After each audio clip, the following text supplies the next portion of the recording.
Hey guys, Chris here with this week's test car, a 2017 Volvo XC90 T6 all-wheel drive Inscription. Pretty nice spec on this car. I am with my dad, he's in the passenger seat. Hey! And he is kind of the quintessential Volvo demographic of the past. He's a university professor. He's owned 5 Volvos. I grew up in many of them. Yep. And I'm kind of curious to see what you think of this car. This being kind of a departure from Volvo's design. You said the first thing you said when we walked in it was it smells like a high-end clothing store. It does. It smells like a high-end shoe store, actually. High-end shoe store, that's right. Lots of leather in this thing. Lots of really nice leather. No, it's really nice. Everything looks exquisitely appointed, as we say. Mm-hmm. No, it's really, really very nice vehicle. I like it. Let's go for a drive, cool. And we'll kind of I'll show you some of the features. And all right. It's got some interesting autopilot stuff, which is really kind of cool. Not quite autopilot; they call it pilot assist, but it'll hold its line on the highway and really kind of go around curves automatically. You don't have to touch the steering wheel. Huh? Yeah, it's kind of cool. Does it follow the line? It does. Wow. Yeah, yeah. So let's look at the Monroney here. We can kind of sure. I'll show you what the spec is on this car. So this is kind of the fully loaded luxury version. Whoa. It has a 4-cylinder engine, but it's turbocharged and supercharged. Wow. So you get the low end power of a supercharger and the high end power of a turbocharger. Okay. Well, the bottom line's a little bit on the pricey side, but hey, it's all right. Yeah, what does it say there? 74 or 74. So about 74,000. Okay. Yeah, that sounds about right. Yeah. And I think it starts at around 55, but it has around 20,000 of options. You know, all the leather pointing, the different packages, the wheels, all the features. But you know, as long as it has these nice traditional Volvo seats, there is, I don't think, another car in existence that sits so comfortably.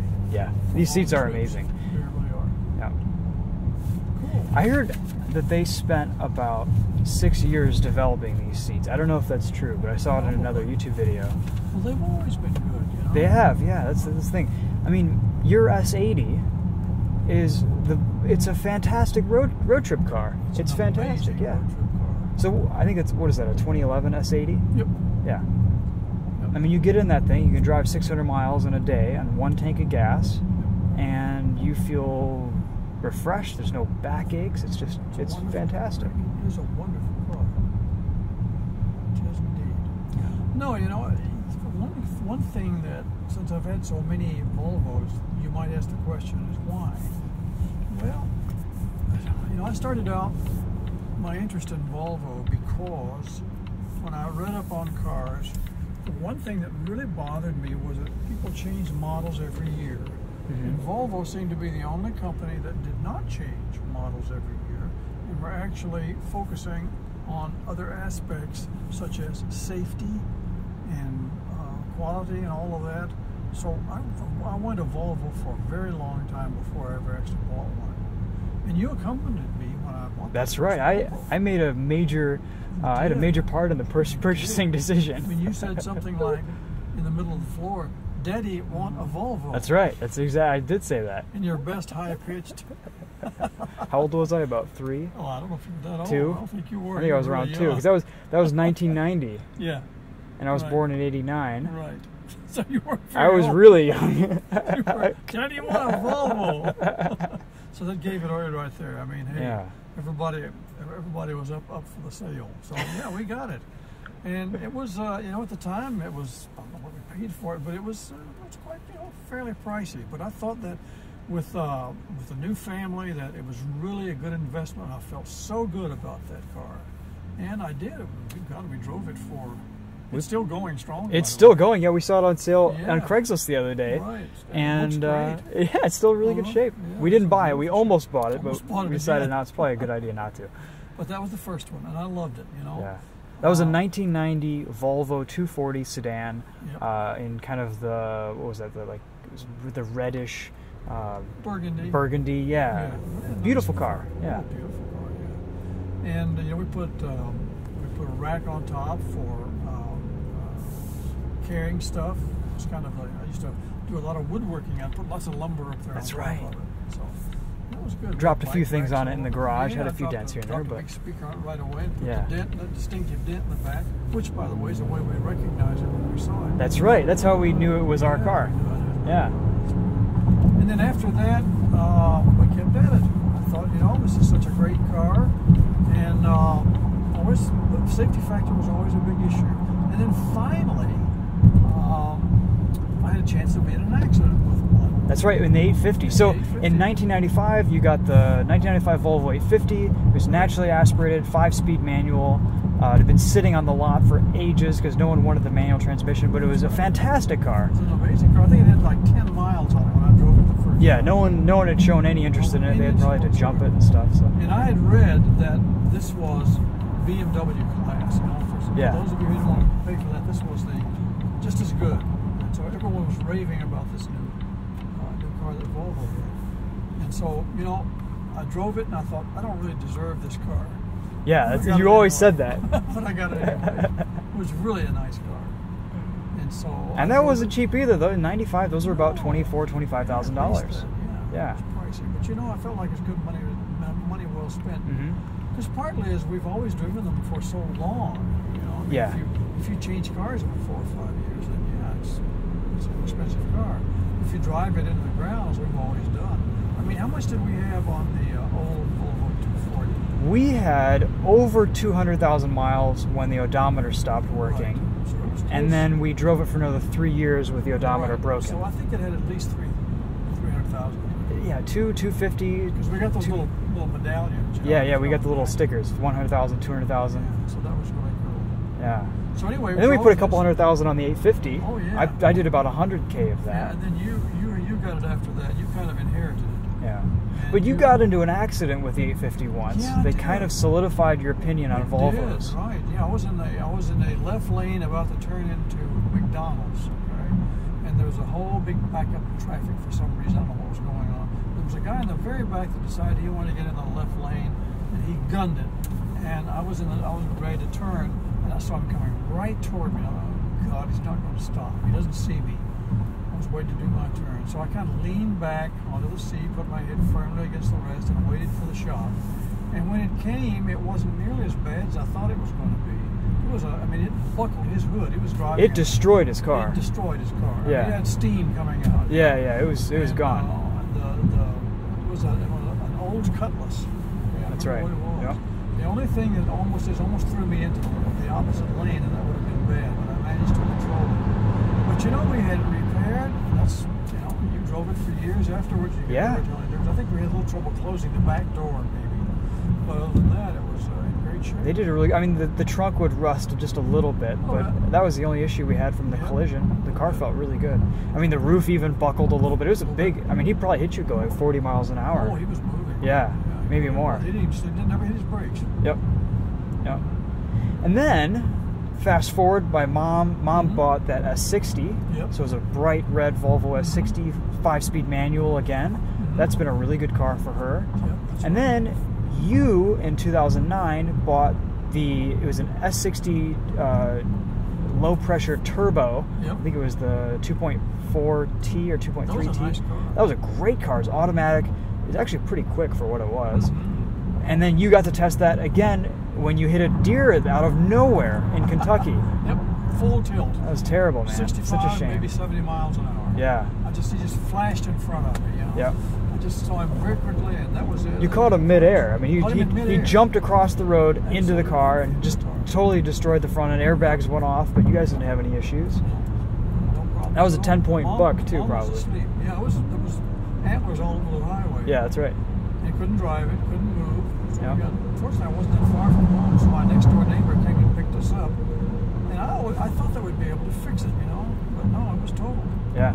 Because of the airbags and everything. So yeah. So anyway, we got the present S80 that we have now, and I've never regretted that move at all. It's really been a great car. Yeah, and you guys got a good deal on that too. We did. That was a nice price for that. So, yeah, the S80 is kind of that's the last generation, the previous generation of Volvo, and this is kind of the direction that they're going now. So this is the next step. So after after Geely purchased them, they got all this money, all this investment, and this is what they're making with that. Yeah.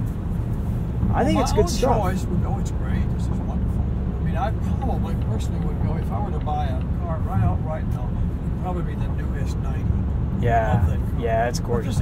Which is basically this, just lower. Right? Yeah, same platform, everything. But that's nice, it's a beautiful. Yeah, it's beautiful. Yeah, I think Geely's doing a good job with Volvo. I'm all for that. Yeah, you know, it's interesting because Saab totally went out. You know, they just trickled out, and there wasn't really much that could be done about it. But Volvo really got saved as a brand, and they have a following that I think is just it's a little bit more of a cult following than some other brands, and there's a little bit more loyalty because of the safety factor, because of the reliability factor. My only concern with this is that this particular car has a ton of new technology. It has air suspension. It has all this, radar stuff. It has all these things that are just a little bit of a departure from Volvo's normal things, and there's a lot of new stuff that's happening.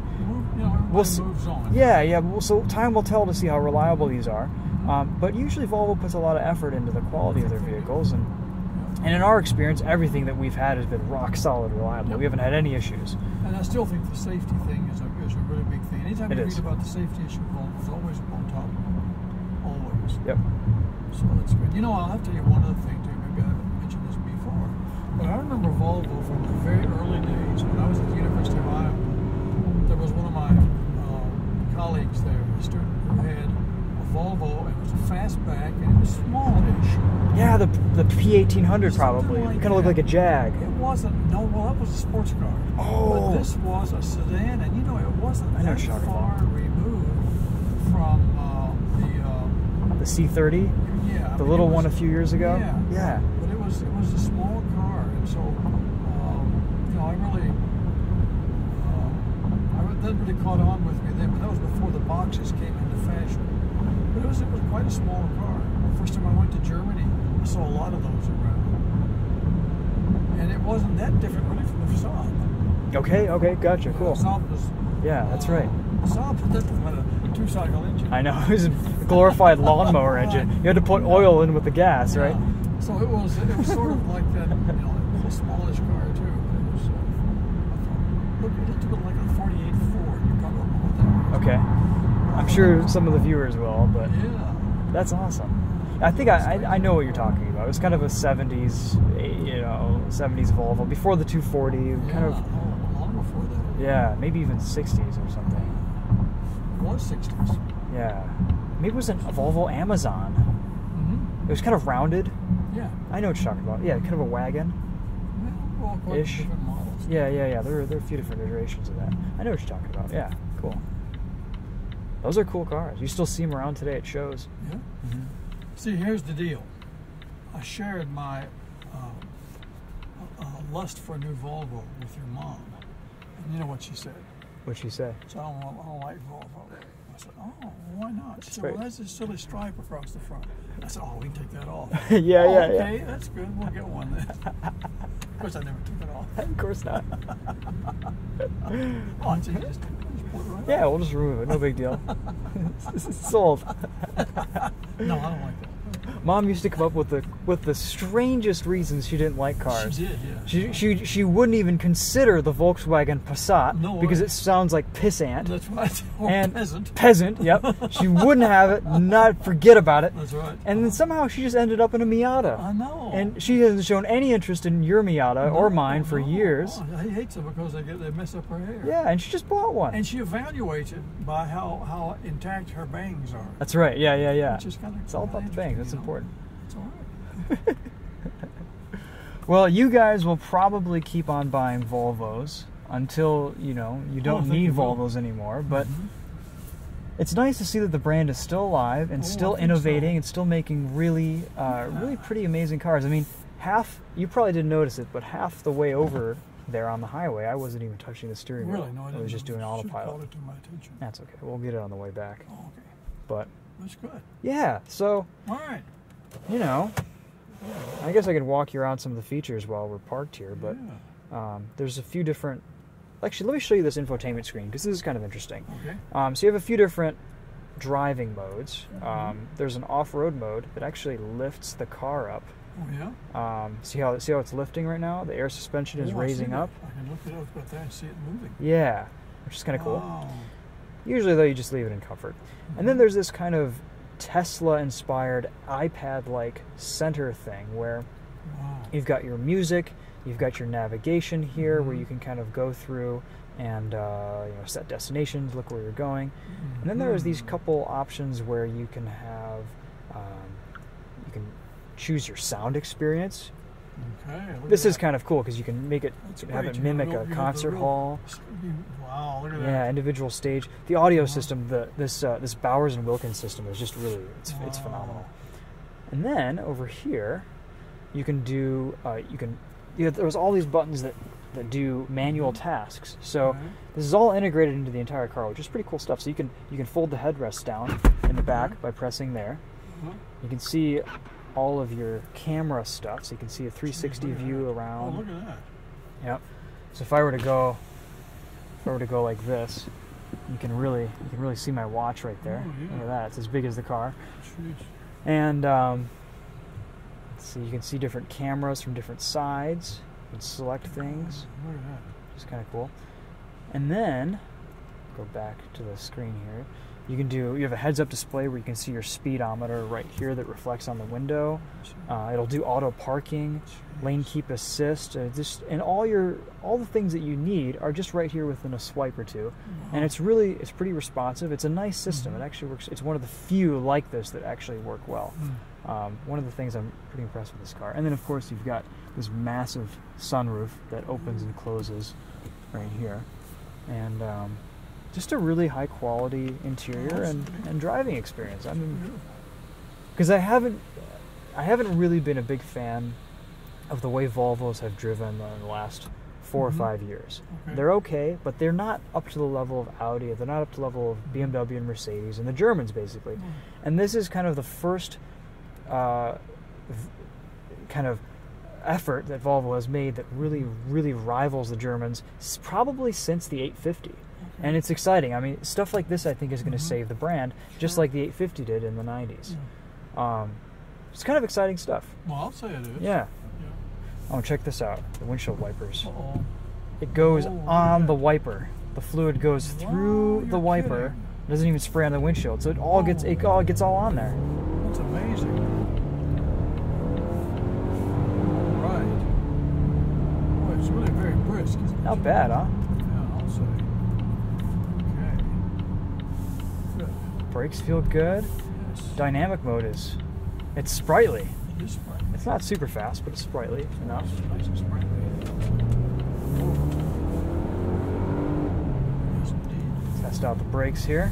Very sprightly. Hold on to the oh shit bar. There we go. Oh, nice. And we're off. We're just like 15 minutes. We're almost there. Yeah, I know. We've got plenty of time. Sure. Is this guy gonna just fart around there? I think he is. All right, that's good. We'll take it. There you go. So I want to take a look at the rest of the car here. I saw some seats behind me. Yeah, let me show you some of the interior here. So, wow. You've got these back seats here. These fold. Well, I just put the headrest up, but these fold completely flat. Man, that's amazing. And or actually, maybe they just fold forward. Well, maybe they do fold flat. I don't know. Yeah, they do fold flat. Well, that's really just like that.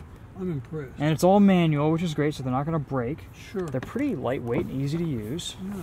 And then you can even adjust, you can even tilt them backward a little bit, so you can have a little bit more of a comfortable driving position. Cool. Or seating position. You know, this is a natural for someone with a lot of family members. Kids. Yeah, it is. I mean, back here, there's a decent amount of room back there. The Q7, the 7-seater Q7 that I had from Audi a couple weeks ago, didn't have that much space. Like you could probably feasibly fit an adult back there. Sure could. Or at least, Mom would fit back there. Yeah, of course she would. She's little. Well, and she'd just love to ride back there by herself. Oh, she'd hate it, yeah. And then check this out. Oh, well, you've got cool features like the window screens here, where you know, you got some privacy. But ultimately, let's check this out. So this is a feature that they say works. We're going to try it. There you go. So you can, if you got stuff in your hands. That's what you call a toe job. Yeah, that's right. That's right. Just get a little kick. That's really good. Yeah, and it just raises up. And then also, let's say you've got a really heavy object that you're trying to lift. You can lower the car. You might have to hold it by pressing this button, and the rear lowers down. Look at that. Watch your head. Yeah, you gotta watch out. Wow. And then it gives you a little bit more easy access. You got a place here to strap groceries. Sheesh. And then a little bit more storage. Look at that, man. Yeah. So this is something. Yeah. Wow, I'm impressed. And then these fold down here to give you just a little bit more room. I mean, what else do you need? What else do you need? Yeah. Yeah, I tell you, that's really something. And look at these taillights. I love these taillights. This is maybe one of my favorite features on this car. And there it goes again, lifting up. That thing gets so low it almost looks like a sedan. Yeah, but look at these. Isn't that a beautiful design? But it's still distinctly Volvo and distinctly Swedish. Really nice. Yeah, man. You know, one thing I haven't looked at is the engine bay on this. I don't suppose it's even worth it, but let's see, just for fun. Little storage container. You know, I hate to say it, but the only thing that's not so good about this is it probably wouldn't fit into our old 1920s garage. Yeah, that's true. It's too big. Too big, isn't it? Yeah. You have to park it on the street. Nice. So there's a turbocharger and a supercharger. Really? Somewhere in there. Who knows where? Wow. But the idea with their new engines is that they're compact and they can fit them into any of their cars. Really? And they're only making 2 variants, so they save a little bit of money on development. Before, Volvo, I think, was making 6 different engines, and it was just a lot. So hopefully that also ties into the reliability of these cars, is that they're kind of doing the same thing over and over and over again and perfecting that over the years. Well, that's kind of holding on in a way to their old ethic, you know. It is a little bit, yeah. Not doing completely new stuff every year. Exactly, and I think a lot of the technology that's being used in this car is going to be seen in the XC60 and the new S60 when that comes out, and just a lot of the other vehicles that they make. Maybe not in such luxurious fashion, but it'll still show up and it'll still be being used, which is kind of cool. Most impressive. Yes. Most impressive. And it's got a nice Volvo thud to it. Yeah. Oh, hey, one more thing. This is probably the coolest feature of the entire car. So on the Monroney, this is the official name for these direct daytime running lights. See this right here? They call this Thor's hammer. Thor's hammer. Isn't that awesome? That's a good Swedish. It's a good, I mean, it even looks like a hammer. Yeah, that's a good Swedish image. Yeah, it is. Evocative of gods and goddesses. That's and all right. That. Shows that Volvo still has a sense of humor. Right, yes. Like oh, and there's one more thing. All right, you can probably see it from here, but see the little Swedish flag on the passenger seat? Oh, I missed that. Come around to the driver's side. You can see it a little bit better. I see it. Yeah. This is my favorite feature in the entire car. Like just that little Swedish flag right there. Isn't that great? I wonder if that means it's genuine elk skin. Maybe. It's entirely possible. The finest of moose. Yeah. Quality stuff. Good stuff.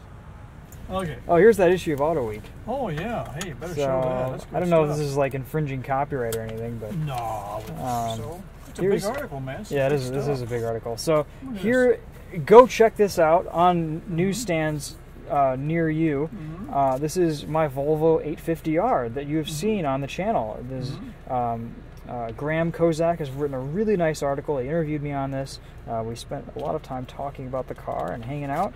And I shot the photos, and it's just a really, really great article that talks about the car and my ownership experience and what it means to me. And Auto Week magazine. Here's Bradley Brownell, another contributor for the Winding Road magazine channel, and he's out in Oklahoma. Good guy as well with his Porsche 911. And then I also have photos in here for the new 2018 Subaru WRX STI. These are all my images. Chris Amos right there. So pretty cool issue. We bought a few copies of this just because it's good to have. So yes. Very good. A little bit of Volvo pride in there, representing the community. Yes, sir. Yep. Cool. You know what's one thing it didn't? An aside on this: when we sold these Volvos, they've always looked at that like that when we sold them. We've never sold a shabby-looking car. Yeah, they've always held up really well. Well, we've taken care of them too. Yeah, but I mean, when they went out, I thought we were still almost in showroom condition when you sold them. Yeah, all the 240 was gorgeous. The paint, I mean, of course, that thing had like 17 layers of paint on it. It's ridiculous. Right. But everything that we've had, of course, we've kept them garaged and washed and waxed, but they've all just been fantastic cars. They have been. Yeah. Yep. They have indeed. Yep.